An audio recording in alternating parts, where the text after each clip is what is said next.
Hi, I'm Small Business Stacy, I'm Digital Dave. where marketing. Meets technology. Welcome everyone to another edition of Where Marketing Meets Technology.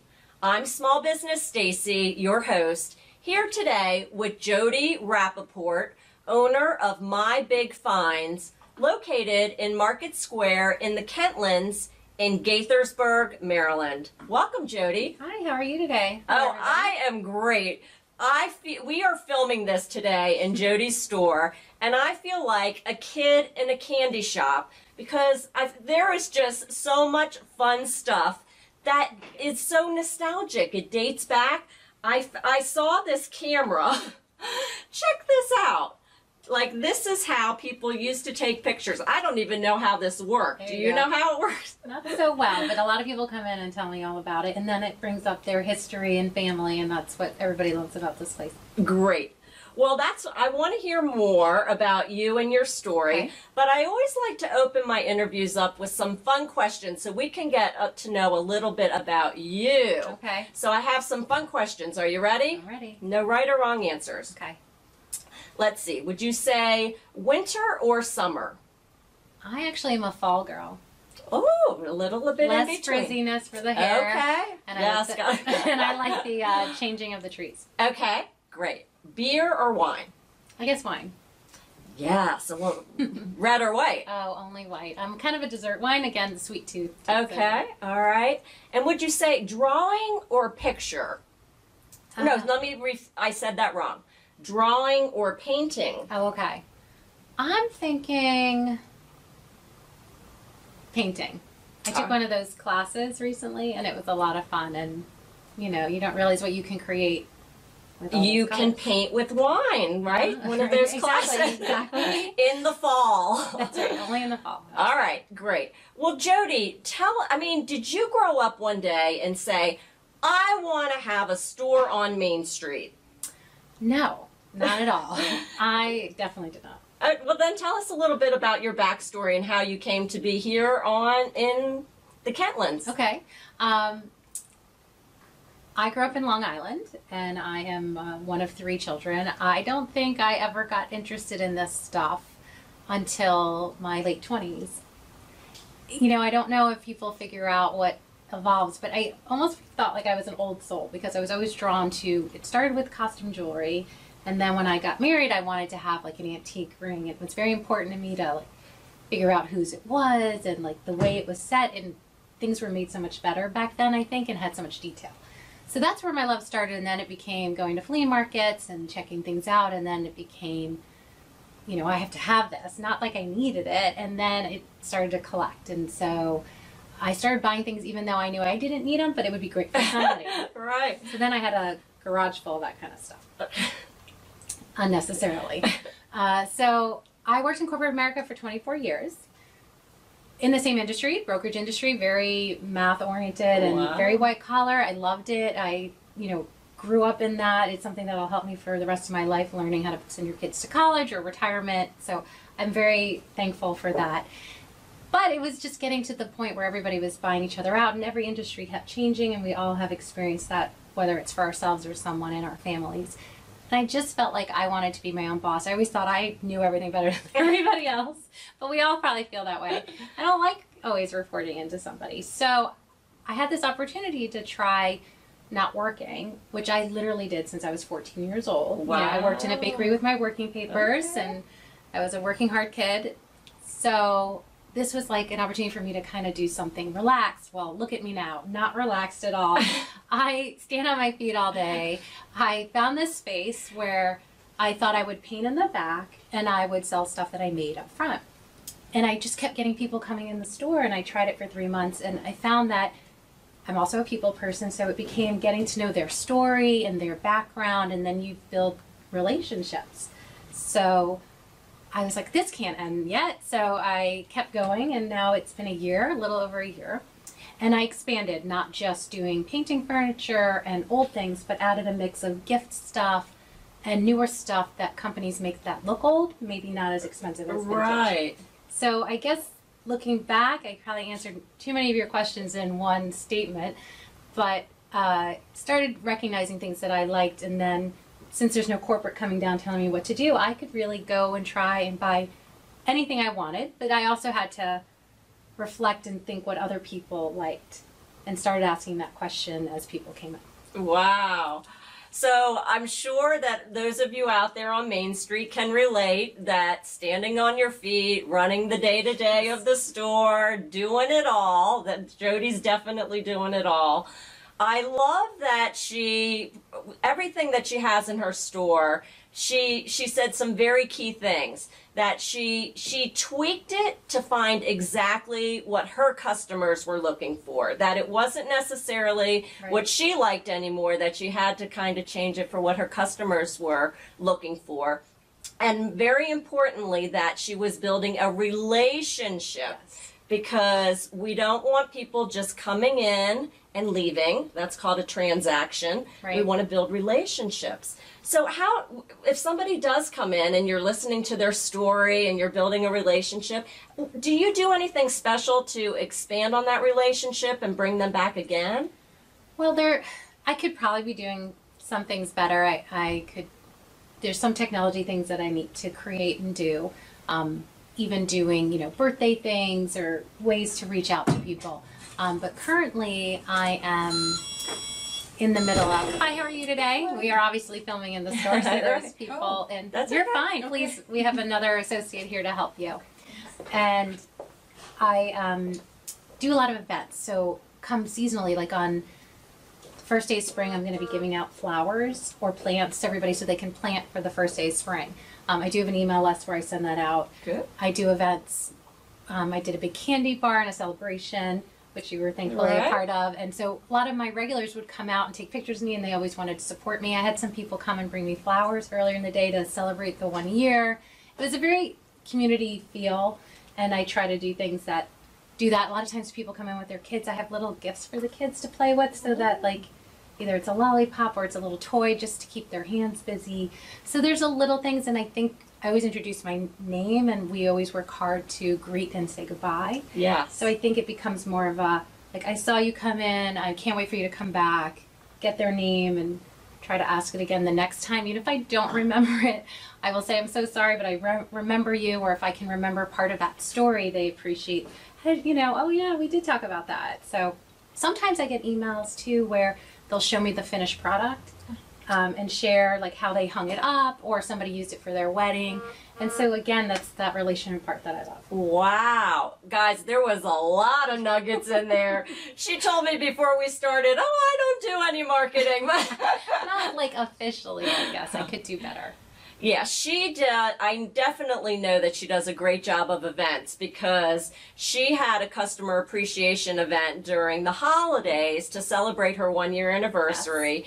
And she had hired my coffee and smoothie business to come in and do a hot chocolate bar with toppings. So the store was full of people, and the cash register was ringing, which wasn't even expected. No. So you're doing a great job in that regard. So there's so many things in here from all of the ages. How do you find these things? How do you decide what to keep in stock? So if anybody knows antiquing or that area, it's really hard to say no to anything. So I have 3 storage units, and the whole idea of this business, I think, is you have to have the next big thing, or people come in weekly, they want to see new stuff. So smalls or big, as I'm sure you all use that lingo, but having some small things people can get. Also having the big furnitures and having the next thing available. So honestly, the way it's kind of occurred is either yard sales, finding it when I travel, but most importantly, it's really been community coming to me. It's a strange phenomena, but they all come in to say, we're downsizing, I want to get rid of things, but I don't want to do this myself, or I don't have enough to do an estate sale, so are you interested? And then I explain my process of being more of a wholesale, because I need to then resell it and pay for the space and employees and utilities. And they were all very interested in passing it on to others who have interest and will love the piece, rather than it going somewhere that they don't know. And so then I try to get their story to then, kind of pass it down, I guess, cross-generation rather than within. So that's kind of how it's been working. And I'm I can hear my husband in my ear being like, stop buying. But it's hard. Now, it's very interesting because, you know, in a business like this, you have to come in and touch it and feel it and experience it, right? It's about, and I'm all about creating experiences. And really what you're selling here is nostalgia. Right. You know, like for people our age, you know, cameras like this that perhaps we could have grown up with or even before our time, you know, that are antiques and collectibles. So what you're really selling is nostalgia. Right. And that is hard to do online.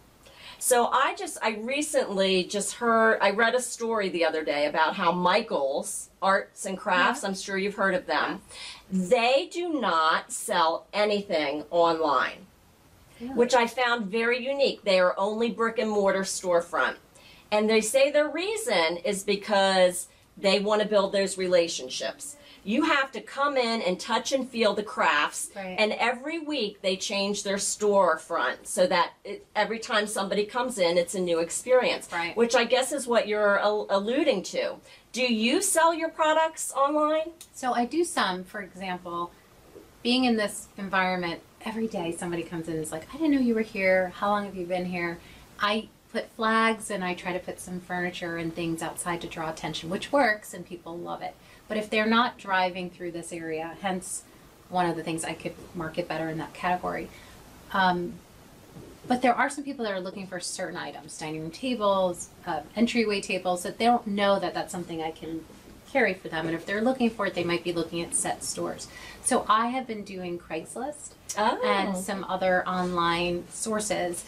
And I actually had a woman reach out to me who's supposed to come to the store. So a lot of times, and I try to do delivery on smaller things, but that is a hassle.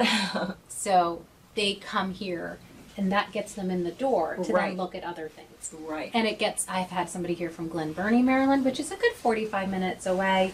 This woman's coming from maybe 20, 25 minutes away who would have never heard of this store. So it is a way to advertise the store. There's some other sites that I plan to use, but as a single business owner, it's hard to wear those many hats, which we can all relate to.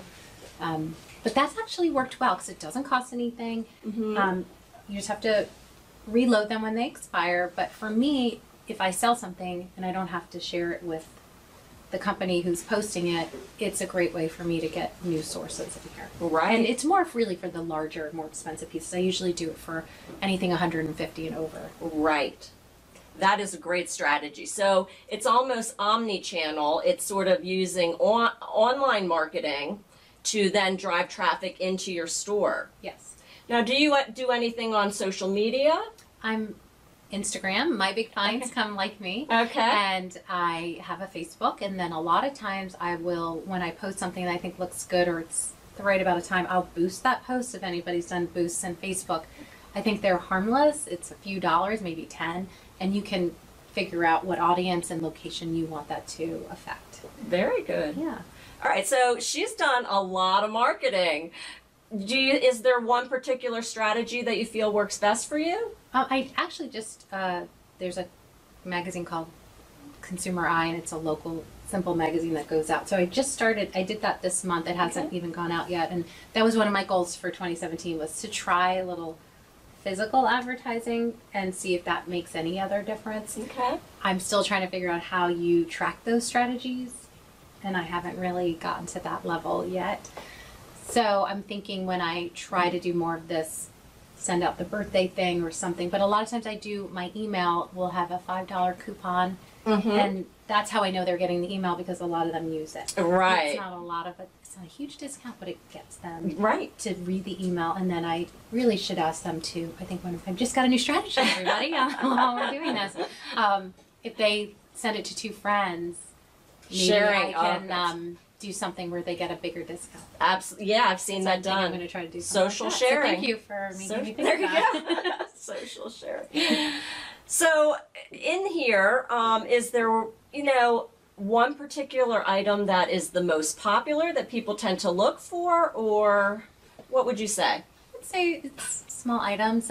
There are some things that can be personalized, and besides the unique, well, I guess besides the vintage, I'm all about unique gift giving, Okay. where you tie something to the person you know rather than getting everybody a gift card, which I like, but there's sometimes where it's or a tie. You know, maybe you can get something. If they do like photography and it's somebody special, you could buy them a really cool old camera. I've had a few people do that. I have some dish towels, so sometimes if somebody's doing a housewarming party, they'll come in to accent the bottle of wine with a funny dish towel that will, it's usually a joke, you know, that'll say save water, drink wine, all the things we've heard to go with it, or wine stoppers. So sometimes those small things are good gift items. Right. And I do try to do that. Jewelry is big too, and I have some unique, and I have vintage, and then I have some lower price point. Very. So you have everything. I'm trying to at be a different gift levels. shop too. Yeah. And sorry if I interrupted. Yeah, Some of the items I get are made from small businesses, so then I tell the story, and most people like that whole shop small. So I promote the idea that if you buy this pillow, it was made by Susie. I know her first name, and she lives in Mississippi, and they love that. Yeah. And it just gives more of the story that they can share when they give the gift. Wow. All right. Well, Jody, she's been in business for 1 year. Yeah. Congratulations. Thank you. She's working on number 2. Yes, I am. What's your big focus that's going to get you there? I'm still figuring that out. Marketing was my thing this year, and then I also wanted to. I got some more gift books and just gifty things. That was the new thing for this year, because there are a few gift shops in the area, but not a ton. And so I felt, you know, if somebody can't get that big purchase, they can still come in and buy some of the smaller things that I can provide that are a little different than they would get at other area stores that even their friend in their town would have, because it's so unique. Yeah. It'd be hard to find, and that's kind of fun for me. Great. Any last words of advice for a small retailer on Main Street? Networking. Tell everybody. You know what? I actually have to say one thing. One thing I've been doing a lot too is working when I can in my children's school and helping out in community events, because then it lets people know I'm not necessarily sitting at one of those marketing meetings, but I'm doing things for the community, but then promoting my business, and then it gets different people I would have never met before in the store. I think that's worked really well, actually, because then they pass it on, and then they feel like they're connected to me a little bit, and then they have a little pride in the concept. So that's helped me a lot. Wow. Jody, thanks for being on you. today. You shared so much great information. Thank you So so much. if people want to get in touch with you, how could they do that? I have an email. It's my name at my store, and it's Jody, Jodi, at My Big Finds, and that's FINDS as in Sam.com. And they can look me up on my website, Instagram, and it's all My Big Finds, which, by the way, I tied my family to. It is named after my children's initials, and people love that too. So everything has like a bigger purpose or meaning, and that, I guess, ties more to who I am, and I think people like that. And I mean, I tell anybody who'll listen. So you're all listening. So that's really the name of the business, My Big Find. So it's kind of means something to me, and then it has this meaning of you can find something really cool and different here. Absolutely. So much fun stuff here. Whether you can physically come and visit or visit online, definitely stop by and say hi to Jody. And thanks for being part of this video and podcast today. This is Small Business Stacy, your small biz marketing specialist, here to help your business grow to 7 figures and more by helping you become a small biz marketing whiz. Bye-bye. Bye.